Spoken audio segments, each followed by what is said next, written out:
పిత పుత్ర పవిత్రాత్మ నామమున ఆమేన్. ఈరోజు ఫిబ్రవరి 14వ తారీఖు. మార్కు సువార్త 7వ అధ్యాయము 31వ వచనము నుండి 37వ వచనం వరకు. పిమ్మట యేసు తూరు ప్రాంతమును వీడి సీదోను దెకపొలి ప్రాంతముల మీదుగా గలిలయ సరస్సు తీరమును చేరెను.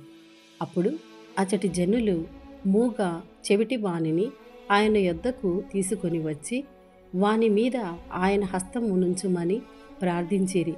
యేసు వానిని జనసమూహము నుండి ప్రక్కకు తీసుకొని పోయి వాని చెవులలో తన వ్రేళ్లు పెట్టి ఉమ్మి నీటితో వాని నాలుకను తాకి ఆకాశము వైపు కన్నులెత్తి నిట్టూర్చి ఎఫ్ఫతా అనెను, అనగా తెరవబడుము అని అర్థము. వెంటనే వాని చెవులు తెరవబడెను, నాలుక పట్లు సడలి వాడు తేలికగా మాట్లాడసాగెను.